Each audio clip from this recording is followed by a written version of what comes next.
اللہ کو سخی سے بہت پیار ہے، عبادات میں ڈھیلا بھی ہونا تو اللہ اس سے پیار کرتا ہے، اور بخیل سے اللہ کی کوئی دوستی نہیں، چاہے ہپ ٹانگ تک لو کہ ساری رات اللہ ہو کرے۔ سخی اللہ کے قریب ہے، لوگوں کے قریب ہے، جنت کے قریب ہے، جہنم سے دور ہے۔ رمضان ماہ سخاوت، آپ کی زکوٰۃ بدلے زندگیاں۔ ہم نے کہا السخی قریب من اللہ، قریب من الناس، قریب من الی الجنہ، بعید من النار۔ سخی اللہ کے قریب ہے، لوگوں کے قریب ہے، جنت کے قریب ہے، جہنم سے دور ہے۔ والبخیل بعید عن اللہ، قریب الی النار، بعید عن الناس۔ جو بخیل آدمی ہے وہ اللہ سے بھی دور ہے، لوگوں سے بھی دور ہے، جنت سے بھی دور ہے، جہنم کے قریب ہے۔ تب ایک چھوٹی سی آیت میں پیش کرتا ہوں۔ فَلَقْتَحَمَ الْعَقَبَةَ وَمَا أَدْرَاكَ مَا الْعَقَبَةُ۔ حیرت کے اظہار کے لیے عربی میں دو لفظ تھے، ما افعلہ و افعل بہ۔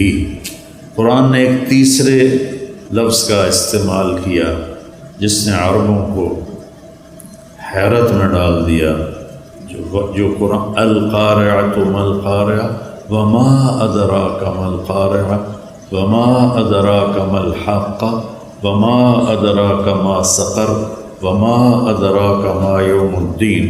یہ استعمال پہلے عرب میں نہیں تھا، اس کو قرآن نے استعمال کیا کہ بالکل جب کوئی حیرت میں ڈوب جائے وہاں یہ لفظ بولا جاتا ہے۔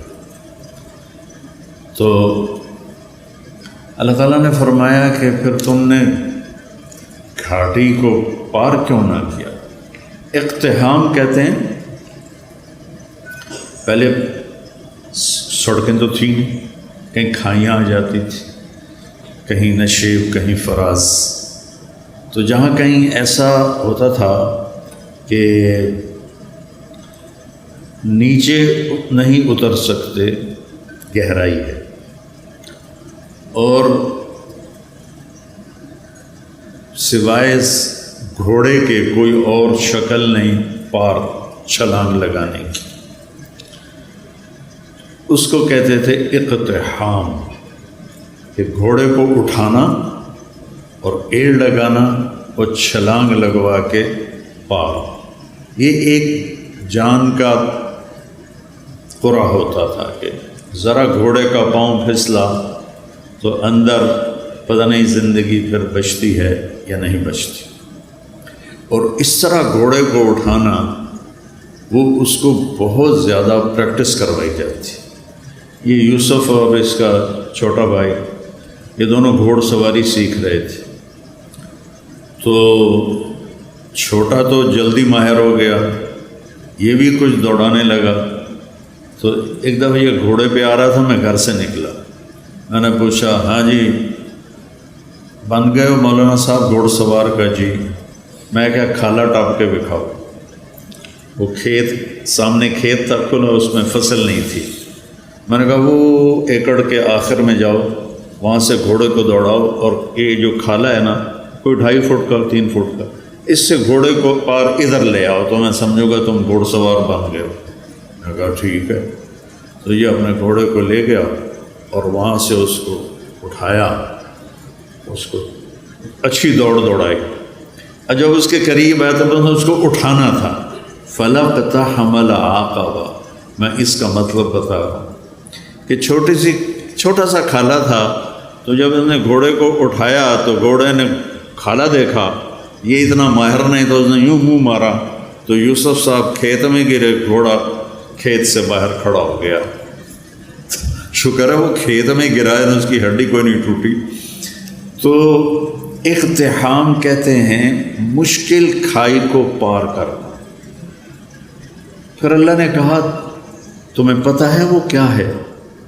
دیکھیں، نماز، روزہ، حج، زکوٰۃ، اور سب سے مشکل جہاد، پھر ہر وقت کی محنت تبلیغ، پھر تہجد، پھر عمرے، پھر ذکر، پھر تلاوت، پھر نوافل، کتنے بے شمار کام ہیں۔ کسی کو اللہ نے نہیں کہا کھائی کیوں نہ پار کی، صرف ایک کام کو اللہ نے کہا، اور جس کو میں ابھی بتاتا ہوں، تو انہیں پھر کھائی کیوں نہ پار کی۔ اس میں کیا مطلب ہے کہ کوئی کر سکے گا، ہر ایک نہیں کر سکے گا۔ 10,000 کا لشکر تھا قریش کا، جب وہ آئے مدینہ حملہ کرنے تو آگے خندق کھودی ہوئی تھی، تو صرف ایک آدمی نے چھلانگ لگا کے اس کھائی کو پار کیا، عمر بن عبد ود، باقی کسی کی ہمت نہیں ہوئی، حالانکہ اتنے سارے شاہ سوار تھے، صرف ایک نے گھوڑے کو اٹھایا اور جا کر دوسری طرف جا کر اس نے چھلانگ لگائی۔ تو اللہ تعالیٰ نے فرمایا تمہیں کچھ خبر ہے کہ یہ کھائی پار کرنا میں کیا مطلب لے رہا ہوں؟ کہ نہیں یا اللہ، کا فق کو رکھا ہوا، سبحان اللہ، جن کی گردنیں پھنسی ہوئی ہیں مصیبت میں، تکلیف میں، بیماری میں، قرضے میں، مصائب میں۔ کوئی مصائب کی ایک قسم ہو تو بتاؤں، یہاں تو ایک سلسلہ ہے دکھوں کا۔ یہ سکھ تو اللہ نے سارے جنت میں رکھے، تو لوگوں کی گردنیں چھڑانا، لوگوں کی گردنیں چھڑانا، فق و رقابہ، اتنا خوبصورت لفظ ہے۔ پہلے جو تھے نا غلاموں کے، ہم گئے تھے وہ تنزانیہ کے زنجبار ہماری جماعت گئی، نئی بٹ صاحب بھی ساتھ تھے، تو وہاں جہاں غلاموں کو وہ پکڑ کے لاتے تھے اور وہاں ان کو اندر قید کرتے تھے، پھر بحری جہاز آتے تھے تو ان کو بیچ کے آگے روانہ کرتے تھے۔ زنجبار سے کتنے کالے امریکہ پہنچے اور یورپ پہنچے، تو ان کی گردن میں توق ہوتا تھا کہ یہ بھاگ نہ جائیں، تو توق وزنی ہوتا تھا، وہ بڑے کرب اور تکلیف میں ہوتا تھا غلام۔ تو اللہ نے وہ تعبیر لی، فق و رقابہ، کہ جس کے گردن میں لوہے کے توق پڑے ہوں اس کے توق کھول کے آزاد کر دے۔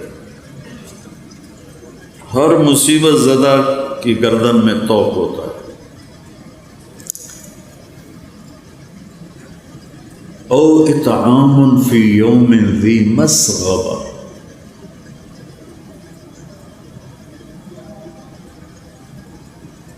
یتیما ذا مقربہ، او مسکینا ذا متربہ، فی یوم ذی مسغبہ۔ صبغ کہتے ہیں اسبغ علیکم نعمہ ظاہرۃ و باطنہ۔ بارش ہوتی ہے نا تو ہم پورا بھیگ جاتے ہیں، اگر باہر ہوں پورا بھیگ جاتے ہیں، کہیں سے بھی ہمارا کوئی پہلو نہیں بچتا۔ تو اللہ تعالیٰ فرما رہا ہے کہ وہ آدمی جس پر بھوک بارش کی طرح چھا گئی اور کہیں سے بھی وہ نہیں نکل پا رہا اس بھوک سے، اس کو اس بھوک سے نکالنا، خاص طور پر جب وہ تیرا رشتہ دار ہو اور ہو بھی یتیم۔ رشتہ داروں میں کوئی مالدار ہو جائے تو غریب حسد کرتے ہیں اور مالدار تکبر کرتا ہے، وہ ان کے ضائع ہونے کی تمنا کرتے ہیں، وہ ان پر اپنے مال کا روب جتلاتا ہے۔ تو اللہ نے کہا ذا مقربہ، جو تیرا قریبی رشتہ دار ہے نا، قرب والا، اس کو بھوک نے بارش کی طرح ایسے گھیرے میں لے لیا ہے، نکلنے کا راستہ ہی نہیں ہے، اس کو کھانا کھلا۔ اور مسکین، فقیر اسے کہتے ہیں جس کے گھر میں ایک دن کا کھانا ہو۔ مسکین سکن سے ہے، سکن ہوتا ہے ٹھہر جانا، ٹھہر جانا۔ مسکین جس کے زندگی ٹھہر گئی ہو بھوک کی وجہ سے، فاقے کی وجہ سے، اس کے پاس ایک لقمہ روٹی۔ فقیر اسے کہتے ہیں جس کے پاس 24 گھنٹے کا تو کھانا ہو، آگے کوئی نہ ہو۔ اور مسکین اسے کہتے ہیں جس کی زندگی ٹھہر گئی ہو، سکن، سکون ہم عام طور پر کہتے ہیں، سکون آ گیا۔ اس مسکین کو کھانا کھلانا، یہ ہے گھاٹی کو پار کرنا۔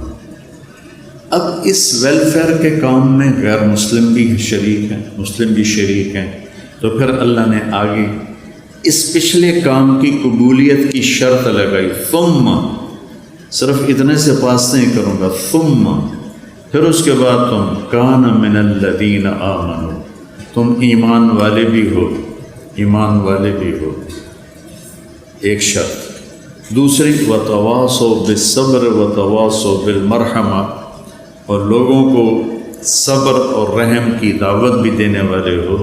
پتہ چلا تبلیغ کا کام تو اللہ ہمارے ذمہ لگا رہا ہے کہ لوگوں کو خیر کی بات کرو، لوگوں کو صبر کی بات کرو، لوگوں کو معاف کرنے کی بات کرو۔ اولئک اصحاب المیمنہ، یہ وہ لوگ ہیں جو قیامت کے دن کامیاب ہوں۔ تو میرے عزیزو، یہ زندگی بھر کا سودا ہے، جتنا ہم اللہ کو دیں گے۔ حضرت ابوبکر صدیق کے زمانے میں قحط آ گیا تو لوگ بڑے پریشان ہوئے۔ حضرت ابوبکر صدیق خلیفہ تھے کہ جی کیا کریں کیا کریں، کھانے کو کچھ نہیں۔ کہنے کہ انشاءاللہ اللہ کی مدد آنے والی ہے، آنے والی ہے۔ تو چند دن گزرے تو حضرت عثمان رضی اللہ عنہ کا قافلہ ملک شام سے 1000 اونٹوں کا، یوں سمجھیے 1000 ٹرالے اس زمانے قافلہ۔ تو جتنے وہ تاجر تھے بڑے جو تھوک والے، وہ ان کے پاس گئے کہ جی سودا کریں۔ کہنے کہ کیا دو گے؟ کہنے کہ 10 روپے کی چیز 12 میں لے لیں۔ کہ نہیں مجھے منظور نہیں۔ اچھا 10 روپے کی چیز ہم 14 میں لے لیں۔ کہ نہیں مجھے نہیں منظور۔ کہ اچھا ہم 10 روپے کی چیز 15 میں لے لیں گے، اس سے آگے ہماری ہمت نہیں۔ تو حضرت عثمان نے فرمایا کہ مجھے قیمت زیادہ لگ چکی ہے، لہذا میں تمہیں نہیں بیچوں گا۔ وہ کہنے کہ سارے جو ہیں تھوک کے تاجر وہ تو تیرے سامنے بیٹھے ہیں، تو اب کون ہے جو آپ کو زیادہ پیسے لگا گیا؟ تو کہا تم سے پہلے میرا اللہ مجھ سے بات کر رہا ہے کہ من جاء بالحسنۃ فلہ عشر امثالھا، کہ تو عثمان تیرے 1 روپے کی چیز میں 10 روپے میں خریدوں گا۔ تو لہٰذا میں اللہ کو بیچ رہا ہوں۔ مدینے میں قحط ہے، میرے 1000 اونٹوں سمیت سارے مدینے والوں پہ صدقہ۔ تو اس رات حضرت عبداللہ بن عباس نے خواب دیکھا کہ اللہ کے نبی سفید گھوڑے پر ہیں، سبز پوشاک ہے اور سونے کی لگام ہے گھوڑے کی۔ تو عبداللہ بن عباس نے گھوڑے کی لگام پکڑ کے پوچھا یا رسول اللہ آپ سے ملنے کو جی چاہ رہا ہے۔ کہنے کہ عبداللہ آج تو میں فارغ نہیں، آج اللہ تعالیٰ نے عثمان کی سخاوت کو قبول کیا ہے اور جنت کی ایک حور سے اس کا نکاح کیا ہے اور اس کا ولیمہ پورے جنت والوں کے لیے رکھا ہے، تو میں آج اس ولیمے میں جا رہا ہوں۔ تو بھائیو، اللہ سخی سے پیار کرتا ہے، وہ نا عبادات میں ڈھیلا بھی ہونا تو اللہ اس سے پیار کرتا ہے، اور بخیل سے اللہ کی کوئی دوستی نہیں، چاہے ہک ٹانگ تک لو کہ ساری رات اللہ ہو کرے۔ سخی سے اللہ کو پیار ہے۔